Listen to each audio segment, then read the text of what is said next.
I hope you are doing good wherever you are, and welcome back to Sofa Live. Mafua kidogo, so mtaniruhusu sauti kidogo.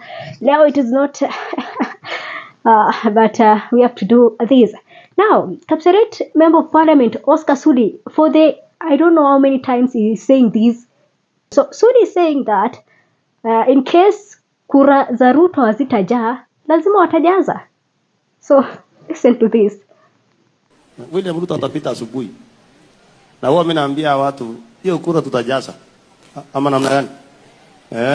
Hata isipojaza tutafanya nini? Tutajaza. Well, for the I don't know how many times now. This is the fifth time Sudi is telling us this, and he is boldly saying this. Hey, Kenya. So this is the plan. The plan is already out. If something is said again and again and again, it shows that these people, this is what they are actually planning to do. And I am not surprised or shocked because I've said it several times that the numbers are not favoring the current regime. I've said it. That when I do my calculations, I see a situation whereby Ruto is a one-term president. This is something that it is a fact right now. But sasa Sudi anasema wataiba kura. But me, I know that Ruto is a one-term. No matter what you're trying to tell me, the numbers, I see there is no way this man is going to get it cleanly. I don't know if that is the correct word to use, but he's not going to get it. Where is the numbers? Numbers are not there. Where is he going to get the numbers? I don't see. Mimi nikiangalia how politics in our country are right now, the state of our politics, there is no way Ruto can win it. Even to Kirosafi. This is something that it is so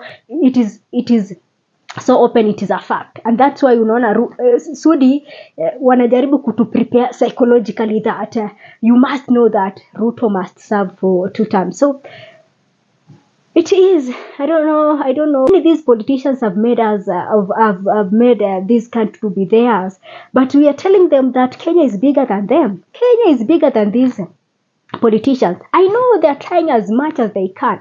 I see the kind of narrative they are trying to push out, the kind of narrative they are trying to, of course, sell to the public. I know some of them wished what happened in 2007 can happen again, but we're telling them that we're not going back to 2007. This is something that we as Kenyans have made a decision, and our decision is final.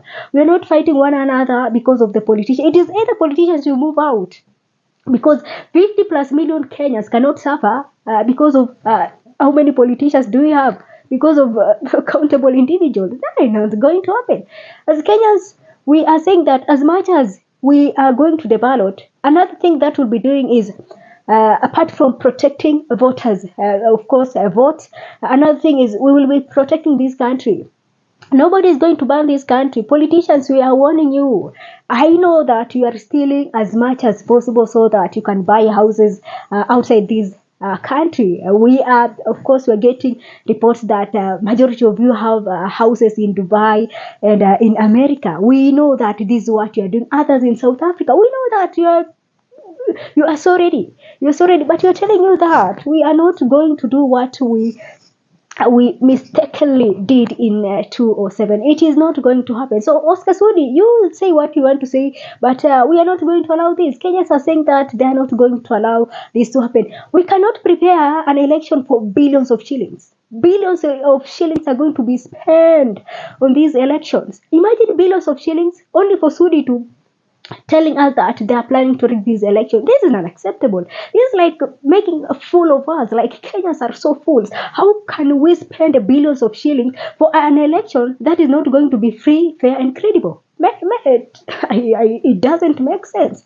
Does it? It doesn't. So for Oscar Sudi and other politicians, I know that we are so used for us to kuwavumilia, but sisi kumawavumilia hadi imechoka, and we can no longer take your bullshit. Nah, we are saying, stop. Watch your words very, very careful. So as much as you're planning to do what you want to do, but Kenyans are saying that no, right now we have this Niko Kadi campaign. It cannot be that Kenyans wanasema wanachukua kura alafu wewe unasema utaja. Nah. Nah, it's not going to happen. It's not going to happen. So Kenyans, and another thing is that I'm saying these Oscar Sudi's words like as a way of also trying to discourage the people from voting. They are trying also to play these psychological games. This thing of rigging election has been there. I'm seeing we have like bloggers who are running this narrative. I've seen some people on social media, influencers are also trying to run with this narrative that there is no need hata niende nikisema niko kadi, there is no need for me to take a voter's card, because at the end of the day they are going to rig. But I've been making several videos urging you people to, of course, register in large numbers, because to me I believe that is not going to happen. So when you see also Sudi saying things like this, also try and think outside the box. Maybe they're telling us this so that we give up.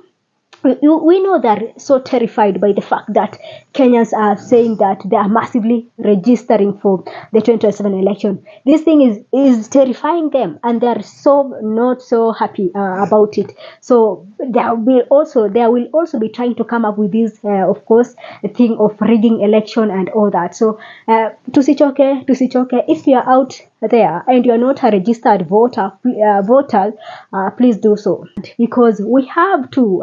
Ballot revolution must happen. Ballot revolution is something that must happen in 2027. There is no doubt about it. Me, I believe that is going to happen. I believe so that because I can hear Kenyans crying. This is a failed system. This is a failed regime.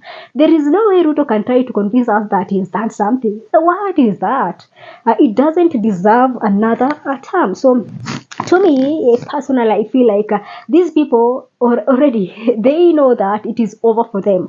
So they are trying to discourage the majority of Kenyans who are so ready to send them packing in 2027. But don't buy these narratives from them.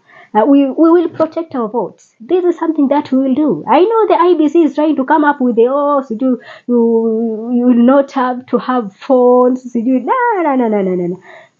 We have to protect votes, and we have to protect our country. This country is being pulled down by these good for nothing politicians, these thugs, these looters. So IBC, you do your job, and we are expecting you to give us free, fair and credible election, because it cannot be that after independence, the several general elections we've held in this country, we can count the ones that were free, fair and credible. IBC, you have to be what you have to be. Kenyans wanasema hatucheki na nyinyi this time round.